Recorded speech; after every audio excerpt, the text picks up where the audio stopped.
মাহার আদায় না করলে স্ত্রী ডোন্ট টাচ মি উইদাউট মাহার এ কথা বলার অধিকার রাখে। বলেন সুবহানাল্লাহ।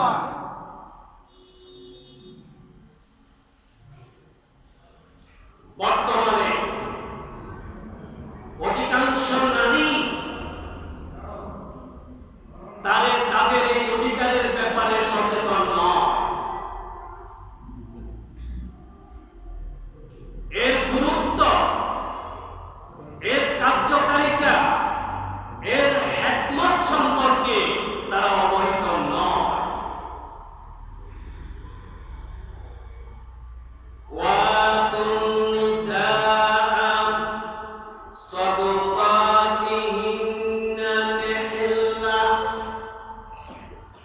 এরশাদ হচ্ছে, তোমরা স্ত্রীদেরকে মাহার খুশি মনে আদায় করে দাও। বলেন আল্লাহু আকবার।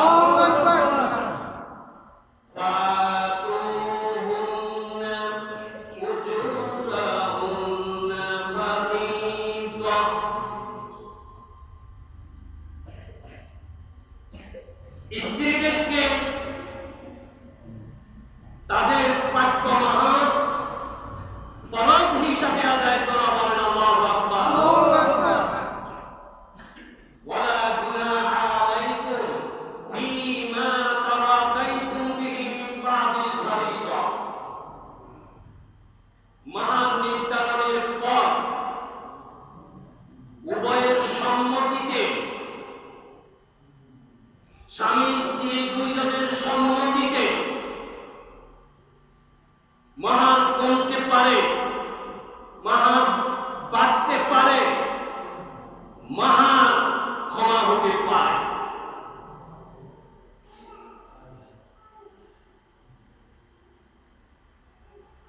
মান তাযাওয়াজা ইমরাআতান বিসদাক ইয়ানবি আল্লাহ ইউআতিয়াহু ফাহুয়া যান। হুজুর ফরমান, যে ব্যক্তি মাহার নির্ধারণ করে বিয়ে করলো কোন মহিলাকে,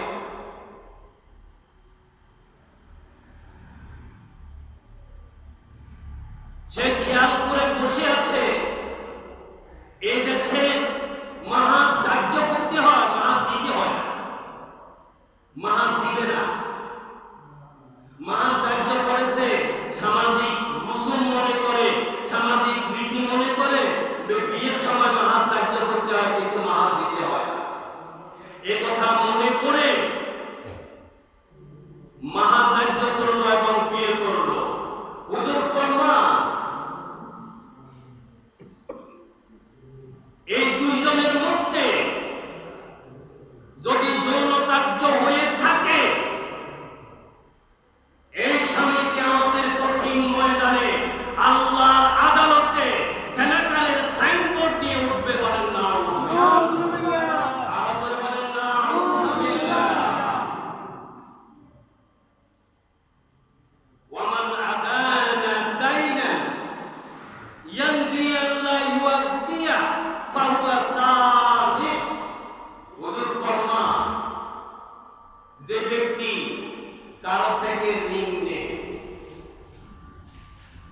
ঋণ বলে টাকা নেয়, ধার বলে টাকা নেয়, ও নেওয়ার সময় খেয়াল করে বসে আছে এই টাকা দিবে না। ঋণ বলে নে, ধার বলে নে, এই পরবর্তীতে ঋণ পরিশোধ করে না, এই জাতের লোক সমাজে আছে না? জোরে বলবেন, আছে না নাই? হুজুর ফরমান, যে ব্যক্তি কারো থেকে ঋণ নেয় অথচ সে মনে করে আছে এই ঋণ সে পরিশোধ করবে না, তার মধ্যে কলাসরের মধ্যে, তার মধ্যে দানসরের মধ্যে কোনো বেশ কম নাই। বলেন নাউযুবিল্লাহ। বলেন নাউযুবিল্লাহ।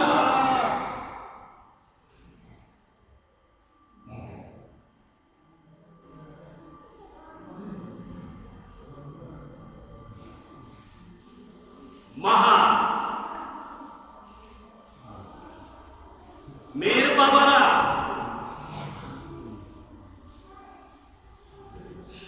পরের দিক পাত্রিক দিক কোন দিক চিন্তা না করে লেগাম ছাড়া একটা মাহার ধার্য করতে চায়।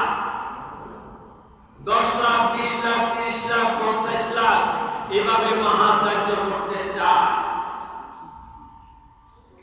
অনেকেই ধারণা মাহার বেশি করে ধরলে তাহলে বিয়া সহজে চলবে না।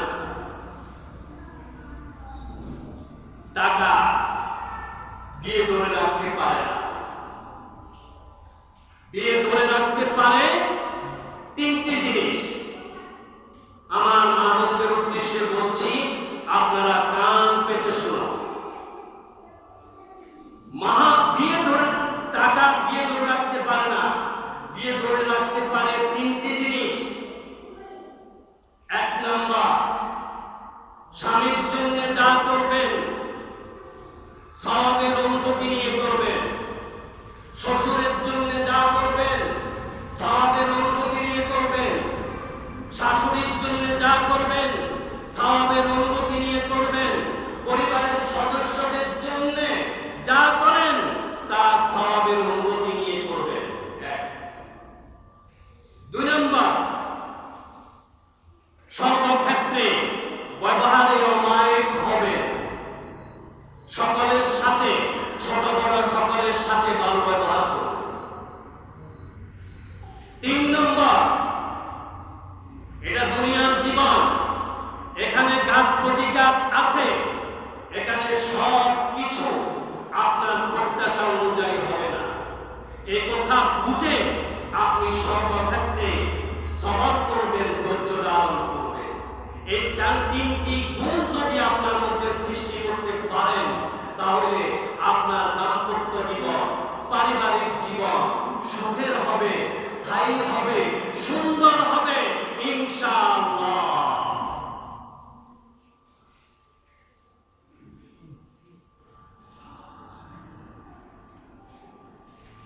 মাহার হাওলাতি টাকার মতো। কারো থেকে আপনি হাওলাত নিলেন, ধার নিলেন, ঋণ নিলেন, এই টাকা দিতে হবে কি হবে না? জোরে বলেন না, হবে কি হবে না? স্ত্রীর মাহারও এই হাওলাতি টাকার মতো মনে করে আদায় করতে হবে কি হবে না? জোরে বলেন, হবে কি হবে না? শহীদ যে আল্লাহর পথে আল্লাহর রাহে শহীদ হয়, শহীদের রক্ত জমিন স্পর্শ করার সাথে সাথে তার জীবনের তামাম গুনাহ মাফ হয়ে যায়। হুজুর বলেছেন ইল্লাদাইন, তবে শহীদেরও কোন ঋণ যদি থাকে, শহীদের উপর কারো হক যদি থাকে, এই হক শহীদেরও ক্ষমা হবে না। বলেন সুবহানাল্লাহ। আরো জোরে বলেন সুবহানাল্লাহ।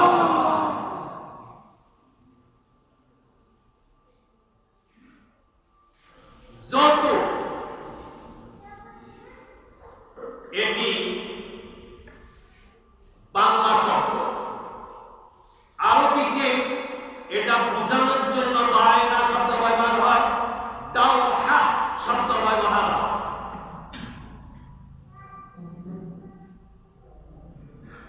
বিয়েতে দেন মোহরের বাহিরে, দেন মোহর ছাড়া আর কোন প্রকার শর্ত করা জায়েজ নাই। এখন সমাজে মাহার চলে গেছে, যৌতুক এসেছে। মাহারকে রসুম মনে করে ধার্য করা হয়, মাহার দেওয়ার নিয়ম করা হয় না। এবং সমাজের সংখ্যাগরিষ্ঠ লোক জরিপ চালালে দেখা যায় সংখ্যাগরিষ্ঠ লোক মাহার আদায় করে না। অথচ মাহার আদায় করা ফরজ। ফরজ কিনা? ফরজ। জোরে বলেন, ফরজ না ফরজ?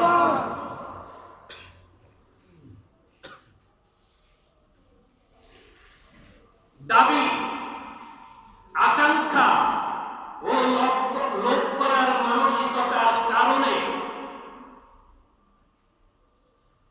এটি কুসংস্কারে পরিণত হয়েছে।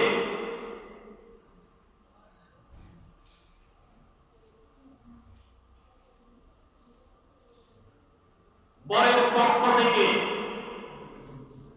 বরযাত্রী 500 বরযাত্রী হবে, 1000 বরযাত্রী হবে, 5000 বরযাত্রী হবে। এই বোঝা পাত্রী বা পাত্রীর অভিভাবকের উপর চাপানো যৌতুকের অন্তর্ভুক্ত।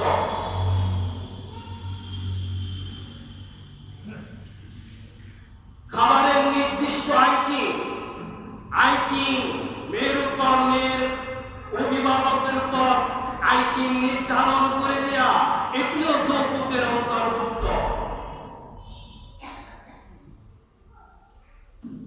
হুজুর বলেছেন আউলিম ওয়ালাউ বিশাকি, ওলিমা দাও, যদিও তোমার সামর্থ্য কম হলে যদিও একটি বকরি জবাই করে। ওলিমা হচ্ছে বিয়ের পরে যে জিয়ারত পরের বাড়িতে হয়, এটাকে আমাদের সমাজে বৌবাদ বলা হয়, এটাই ওলিমা। এটা সুন্নাত। সামর্থ্য থাকলে বড় আকারে হবে, সামর্থ্য কম হলে ছোট আকারে হবে, এটা কিন্তু সুন্নাত। বিয়ে উপলক্ষে পাড়া প্রতিবেশীকে খাওয়ানো দরকার, আত্মীয় স্বজনকে খাওয়ানো দরকার, বন্ধু বান্ধবকে খাওয়ানো দরকার। এটা হবে পরের বাড়িতে বিশাল আয়োজন, বিশাল জিয়ারত, অনেক রকমের আইটেম দিয়ে খাবারের আয়োজন হবে। এটা ওলিমা, এটা বৌবাদ, এটা সুন্নাত। কিন্তু আপনি আপনার বাড়িতে খরচ না করে মেয়ের বাড়িতে, মেয়ের উপর, মেয়ের বাবার উপর 500 লোকের, 1000 লোকের, 5000 লোকের এবং নির্ধারিত আইটেম যে চাপাই দিচ্ছেন, এটা অন্যায় করছেন, এটা জুলুম করছেন, এটা যৌতুকের নামান্তর। বলেন নাউযুবিল্লাহ, আরো বলেন নাউযুবিল্লাহ।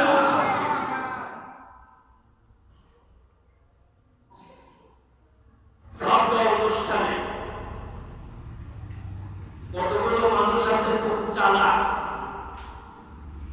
অনুষ্ঠানে বলে আমাদের বংশে যৌতুক নেওয়ার নীতি নেই, আমরা এইসব পছন্দ করি না। আপনারা খুশি মনে যদি এক সেট ফার্নিচার দেন, আপনাদেরই শোনা। এরা হলো চালাক মানুষ, এগুলো হলো চালাকি করে বলা।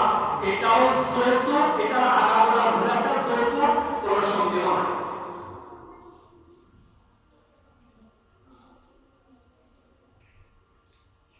আবার কেউ কেউ চালাকি আরেক রকমের করে। আমরা কিছু চাই না, আমরা পছন্দ করি না। এখন আপনারা যদি আপনাদের জামাইকে একটা হুন্ডা দেন, তার বন্ধু বান্ধবরা তাকে জিজ্ঞাসা করবে, তার বলতে সুবিধা হবে, সুনাম তো সব আপনাদের, আর পাবে তো আপনাদের জামাই। এগুলো হলো চালাকি করে যৌতুক আদায় করা। বলেন নাউযুবিল্লাহ, নাউযুবিল্লাহ, বলেন নাউযুবিল্লাহ। খুব মনোযোগ দিয়ে শুনবেন।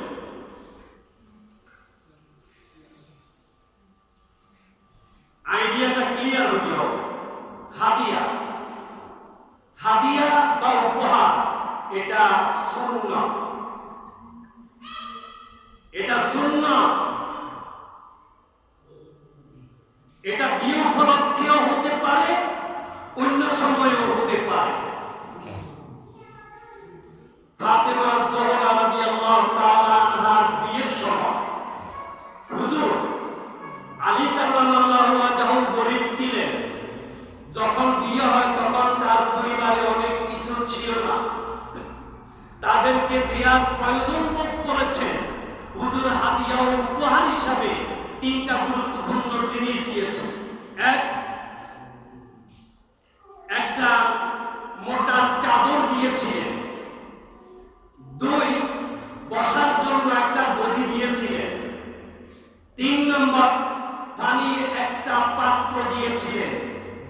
ফাতেমা রাদিয়াল্লাহু তাআলা আনহার বিয়ের সময় আল্লাহর রাসূল নিজেই এই 3টা জিনিস দিয়েছেন।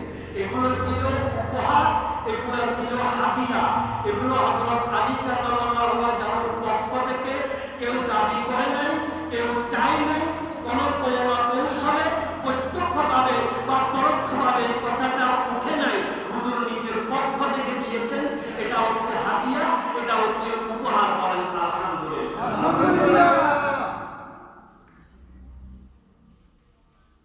হুজুর ফরমান তাহাদাও তাহাবু ওয়া তাযহাবু শাহনাকুম,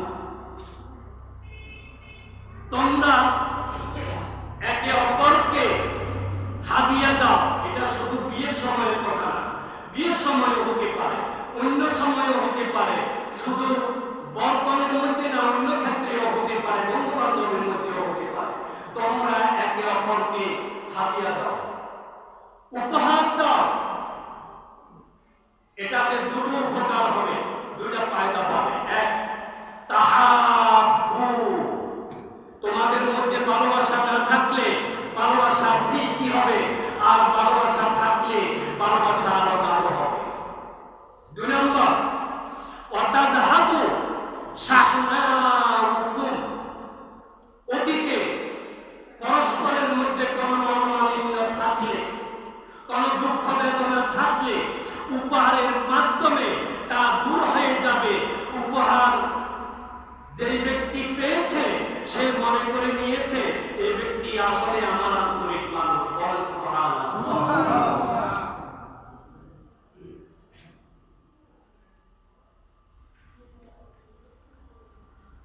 মেয়ের বাবার সামর্থ্য থাকলে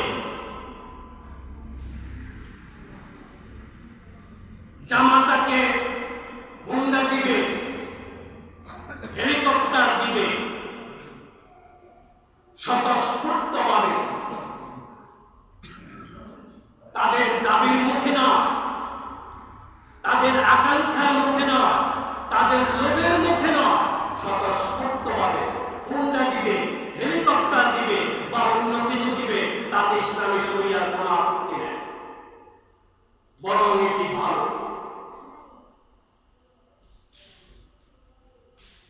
যেসব কারণে সমাজে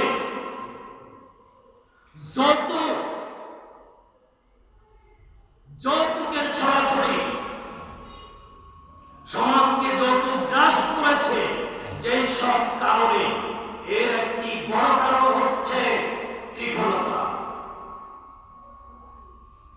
পাত্রীপক্ষ সামর্থ্য থাকলে বরকে দিবে, বেহাইকে দিবে, অন্যদেরকে দিবে,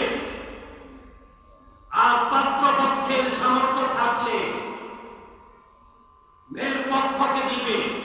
শুধু বিয়ের সময় না, অন্য সময় এটি আদান প্রদান হতে পারে। আমি বলি, কাঁঠালের মৌসুমে কাঁঠাল শুধু মেয়ের বাবার দিতে হবে কেন? মেয়ের বাবার দিকে তাকিয়ে থাকবে কেন? শুধু মেয়ের বাবা দিবে কেন? ছেলের বাবা দেয় না কেন? ছেলে দেয় না কেন? আমের মৌসুমে আম, লিচুর মৌসুমে লিচু, কলার মৌসুমে কলা, এইসব মেয়ের বাবা দেওয়াতে কোনো দোষ নাই। স্বতঃস্ফূর্তভাবে সামর্থ্য থাকলে মেয়ের বাবা দেওয়াতে কোনো দোষ নাই, কিন্তু ছেলের বাবাও সামর্থ্য থাকলে দেওয়া উচিত। তাহা দাও, হাদিয়া হবে পরস্পর, একে অপরকে দিবে। সমাজ কেন এই কথা মনে করে এই সব কিছু মেয়ের এবং মেয়ের পক্ষের দায়িত্ব, তারাই এই সব কিছু দিবে? এই ধারণা কেন পোষণ করে, এই কথা কেন মনে করে? এটা তো একটা ভুল ধারণা। আল্লাহ আমাকে, আপনাদেরকে, সকলকে এই সংক্ষিপ্ত আলোচনা বুঝে হৃদয়ঙ্গম করে সঠিক সিদ্ধান্তে উপনীত হয়ে আজকের এই মুহূর্ত থেকে আমল করার